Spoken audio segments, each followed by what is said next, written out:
네, 안녕하십니까. 아까 대통령님께서 사실 제가 하고 싶은 얘기 많이 해주셨는데 저는 해운대백병원 권역모자의료센터 센터장이고 산부인과 교수 상과로 재직하고 있는 조현진이라고 합니다. 뭐 산부인과 소송 문제, 의료수가 문제, 위험 회피 문제 다 하나하나 조목조목 다 얘기를 너무 잘해주셨는데 현장에서 체감하는 걸 좀 상세하게 설명드릴까 합니다. 상세하게 하지 말고 간단하게. 네, 알겠습니다.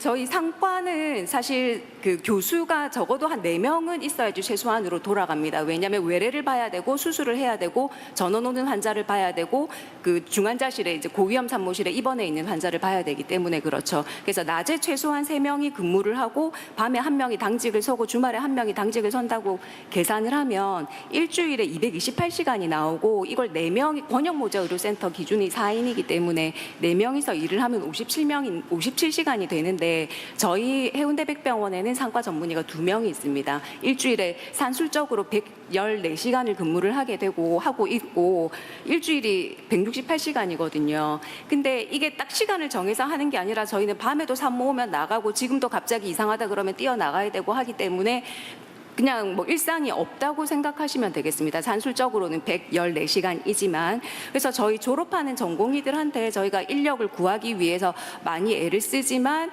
전공의들이 하고자 하지 않습니다. 첫째는 너무 무서워요. 둘째는 저는 교수님처럼은 못 살아요. 가 그들이 하는 얘기고 그분들한테 제가 적극적으로 권유하거나 막 이렇게 적극적으로 하지 못하는 이유는 저희가 그 모자의료 진료협력시범사업의 대표병원으로 일을 하면서 환자가 많이 늘었습니다. 한 1.8배 정도 늘었거든요. 그래서 고위험 산모실도 지금 150% 확장했고 신생아 중환자실도 확장 공사 중에 있는데 환자가 1.8배 늘어서 적자가 1.8배 늘었습니다.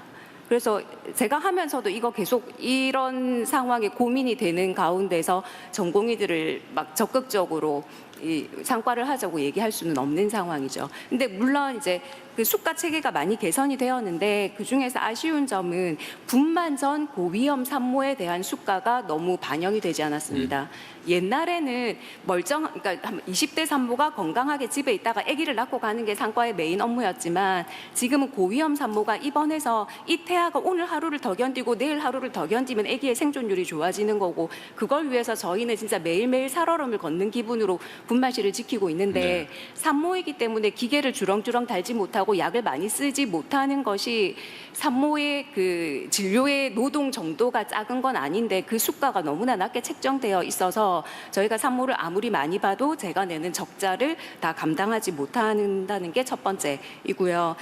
그럼에도 불구하고 지역의사제를 만들어 주셔서 약간의 일말의 희망이 보이기는 하는데 이 지역의사제가 21년도 이후에 전문의가 된 친구들을 대상으로 하고 또 병원당 이제 TO가 2~3개가 책정이 되다 보니 이게 다 상과로 가는 건 아니어서 제가 드리고 싶은 건의사항은 상과 지역의사제라는 제도를 만들어서 좀 이런 지금 현재 고위험 산모를 1년에 몇 명 이상 분만을 하고 있는 상과 의사들을 나라에서 좀 집중적으로 관리를 하셔서 이분들의 이탈도 막으면서 저희가 소송이나 그런 문제가 생겼을 때도 내가 나라에 좀 이 따뜻한 기운을 받고 있구나 하는 걸 저희가 느끼면 조금 더 이 상과 인력을 충원하는 데 도움이 될 것으로 생각이 됩니다. 그리고 또 2개가 더 남았는데 세 번째는 저희가 권역모자의료센터가 있습니다. 권역모자의료센터가 상급 종합병원 점수의 0.25점이 올해 처음으로 책정이 되었습니다. 그래서 사실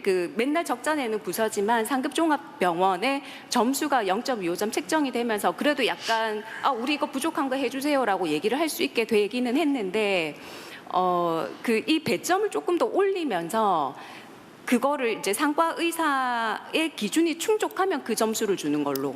상과 의사가 4명이 충족되지 못하면 상종에서 점수를 뭐 깎든지 주지 않던지 하면 이게 3년 후에 지금 당장 없는 상과 의사를 어디서 데려올 수는 없기 때문에 3년 후에 상종 평가할 때까지는 아마 그런 제도가 미리 공표가 된다면 병원에서 전사적으로 지금 졸업할 전공의들이나 일하는 전공의들을 더 적극적으로 병원에서 이렇게 권유를 할 것으로 생각이 됩니다. 산부인과 전공의가 부족하긴 하지만 산부인과 전공의가 없는 게 아니라 산부인과 전공의 중에서 상과를 할 사람이 없는 거거든요. 그리고 마지막으로 한 가지만 더 말씀드리면 그 소방서에서 불이 안 난다고 사람을 빼지는 않지 않습니까? 근데 분만실은, 그러니까 저희는 지금 환자가 되게 많고 권역 모자 의료센터이기 때문에 지금 저희 병원이 그렇지는 않지만 분만 건수가 되게 작은 대학병원은 상과 의사도 없기는 하지만 그래도 내가 오늘 괜찮아서 오늘은 진짜 이 환자는 꼭 분만을 받아주고 싶지만 분만실에 근무하는 인력이 상주하지가 않습니다. 그래서 분만실에 적어도 상급 종합병원이나 국립대병원 혹은 대학병원의 분만실은 그 분만 건수가 한 달에 5건이건 10건이건 분만실이라는 간판을 달고 있을 때는 그 간호 근무를 하는 간호 인력 외에 저희가 응급 환자도 봐야 되고 수술도 해야 되고 분만도 해야 되는데 그러니까 전공의 역할을 할 수 있는 의료진 의사 보조 인력도 3교대로 항상 세팅이 되어 있는 것을 분만실이라는 간판을 걸고 있다면 그게 유지가 되어야 할 것으로 생각이 됩니다. 그렇게 총 4가지 말씀드렸습니다. 네. 교수님이 하고 싶은 얘기를 다 하려면 아마 혼자 해도 한 10시간을 할 수 있을 것 같은데 들어주셔서 감사합니다. 뭐 다른 세부적인 건 나중에 다 검토해 보기로 하고요. 오늘 말씀 안 하셨더라도 메모해서 내주시면 그리고 혹시 이거 중고되고 있는데 뭐 온라인상으로 의견을 내는 것도 다 모아가지고 검토해 주면 좋을 것 같고요. 지금 사실 또 하나 문제는 그 위험 영역에 있는 의료진의 소위 사법 위험 문제인데 고소 고발당해가지고 처벌되지 않을까 이제 그 문제인데 그 전에 한번 제가 말씀드렸었는데 이게 예를 들면 민사 배상이 보장이 되고 예를 들면 이제 보험이 들어있다든지 합의가 됐다든지 그럴 경우에는 이제 교통사고 처리 특례법처럼 과실에 의한 경우는 형사 책임을 면제하는 그런 입법이 필요하다가 아마 의료계의 요구인 것 같은데 저는 그게 매우 타당한 요구라고 생각이 되거든요. 이게 뭐 악의를 가지고 일부러 그랬다면요, 그야 처벌해야 되겠지만 사람을 살리기 위해서 열심히 하다가 그 중에 일부가 뭐 아까 제가 말씀드린 대로 교과서에 있는 대로 다 이렇게 못했을 경우에 어쨌든 과실로 평가되지만 그런 것까지 형사처벌을 하는 위험에 빠뜨리니까 난 그런 위험한 일 안 할래. 그래서 아예 다 회피해서 더 큰 위험에 우리 국민들이 처하게 된다. 이건 약간 모순이거든요. 그건 혹시 어떻게 됐는지 그 형사처벌 면제 문제 합의가 되거나 아니면 배상이 무한으로 충분히 담보할 만큼의 책임 보험이 가입되어 있다면 과실에 대해서는 처벌하지 않는 입법을 해야 된다. 이 논의가 많았는데 진척이 어떻게 됐어요? 현재 상반기에 의료분쟁 조정법이 개정이 됐습니다. 그래서 주요 내용은 민사에 대한 거는 의료기관이 책임보험을 의무적으로 들게 하고요. 그다음에 고위험 분야는 정부가 보험료를 지원을 해서 고액 배상 한 18억 정도까지는 하게 해서 민사는 그렇게 해결을 하고요.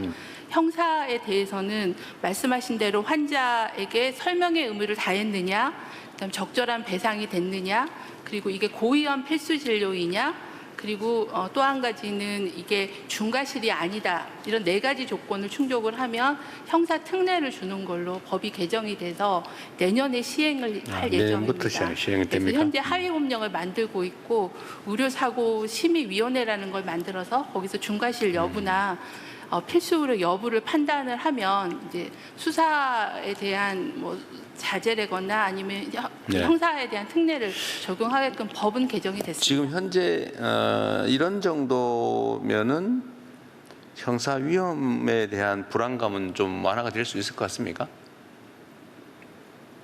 많은 부분이 이제 개선되고 있고 개선되어지고 있는 것 같긴 한데 중과실이냐 아니냐 가지고 논쟁이 있을 것 같긴 하네요. 근데 이게 배상액이 18억 그게 되고 나서 이 소송 자체가 18억부터 시작하게 되었다는 뭐 그런 후기도 듣기는 합니다.